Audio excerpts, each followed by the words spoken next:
YouTube. We're gonna do a song called The Pink Limit by Biffy Clyro. This is more of an advanced song. I can tell the musicians are very advanced playing it. The song is it's not crazy difficult.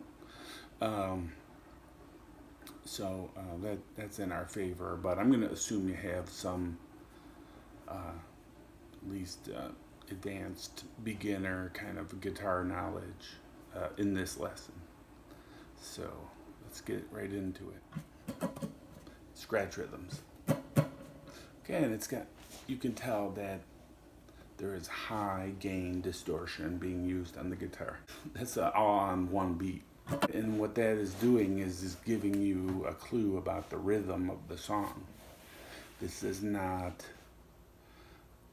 16 beat song, it's a polyrhythm. Is like something like the Bo Diddley beat. That would be one famous example that most people know. It's like bum, bum, bum, bum, bum. The song is using a polyrhythm. It's much more advanced kind of polyrhythm. And that's what this rhythm scratch guitar is giving you a clue to. Rhythm, and this is the introduction and the verse, is 1 or 2, 3, 4, 1 or 2, 3, 4, 1 or 2, 3, 4. Okay, that would be one way to think of it, if you're thinking of it like 4/4 time. But I often find it easier to break up polyrhythms into their smaller parts. So, like, you could think of it as like 1, 2, 3, 1, 2, 3, 1, 2, 3, 1, 2, 3, something like that. Okay, at this point I should mention that I'm in standard tuning. I did see someone on the internet mention that this song was in a drop like a detuned one whole step. So every single string they think is detuned one whole step, and that could be, but it doesn't really change anything. So I'm just playing in standard. Part is kind of based out of the same arpeggio.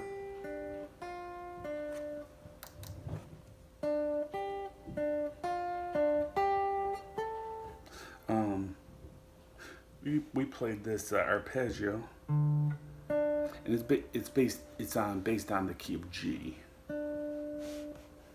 This is a G note, so this is like the root note, and it's at the 7th fret on the 3rd string and your G string. I'm just playing on the B string, the 8th and the 6th.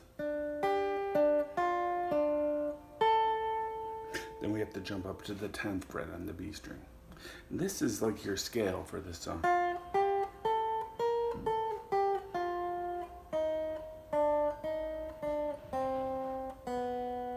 Okay.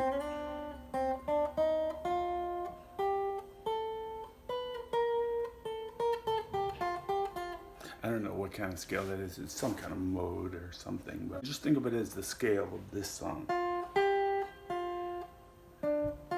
This is your root note. So you just start on your G, you play it on your G string. Okay, so work that out.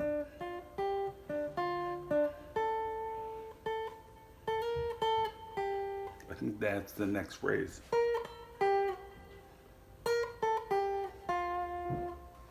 What I'm going to call is the verse section.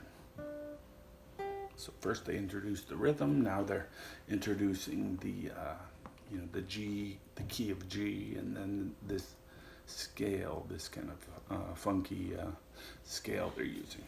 After I showed you that scale, and the vocals and the guitar are doubling each other. They're playing the same thing. And then at about 45 seconds into the song, you go section 2. It's a different section of the song. So in section 2, we get this sequence of chords. Remember I said we were in G? Well, we are still in G. E, F, E flat, B flat, G, F. And there may be some passing chords in there, but mostly it's this chord progression. G, F, E flat to B flat, and you're playing all power chords. The feel is much more major, okay, because the vocals go into a more melodic kind of scale. All right, that's section 1. At the end of section 2, they're finishing up on E flat.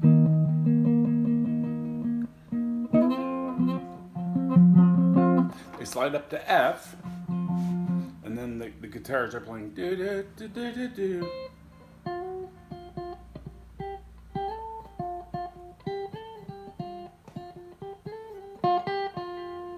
You can play it here too.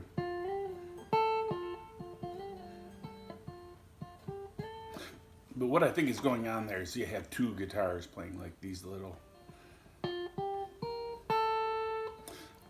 3-note riffs and 2-note riffs. And it sounds like do do do do do do. But I think there's two guitars playing that. But anyway, transition to section 3. Right, and section 3 is chorus, and it's A, C. All right, and then of course the F is in there. So we'll talk about section 3 now. So we got high gain distortion, power chord A, then it goes to C, power chord, and might be some passing chords in there, but this is the main thing. A, C.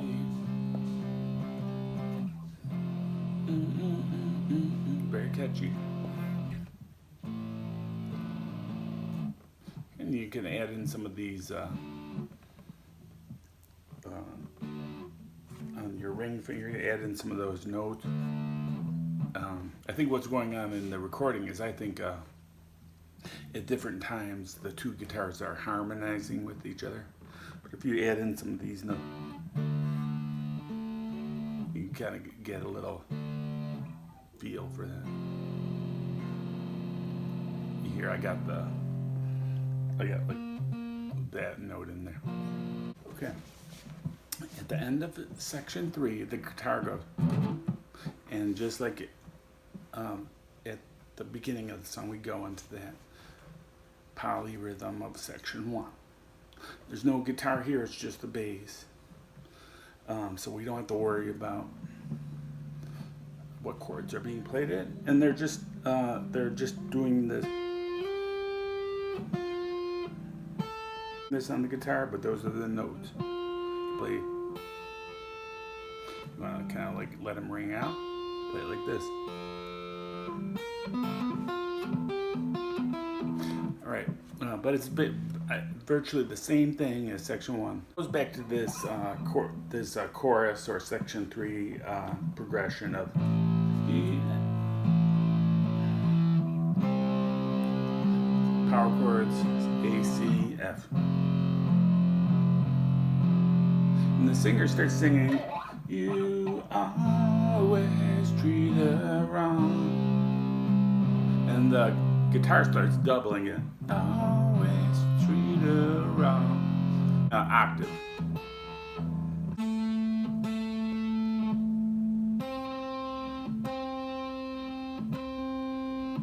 Okay, and they're going through it. They're just playing octaves, and then the drums go back to the section 1 drums, but the guitar just keeps playing the octaves. So it kind of goes into section 1, and there's a guitar solo over it. Guitar's, I think, doing octaves here on the 2nd and the 4th strings.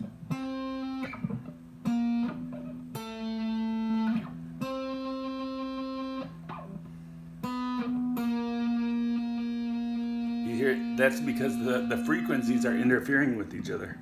They're like out of phase.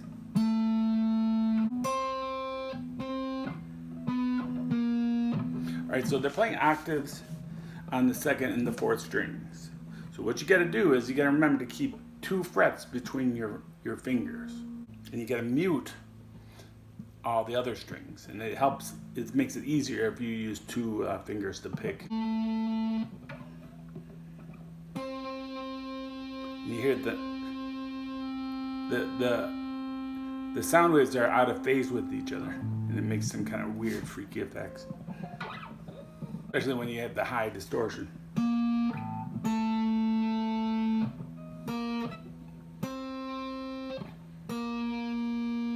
And then they start going and just going off. The whole band is playing rhythm guitar. This is the first time in the song everything is playing together, and they just jam out to the end. So I think I've given you everything you need to figure out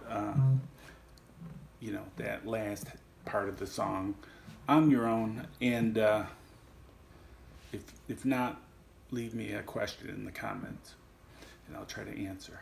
All right, great song, really like it. I hope you enjoyed the lesson. Bye.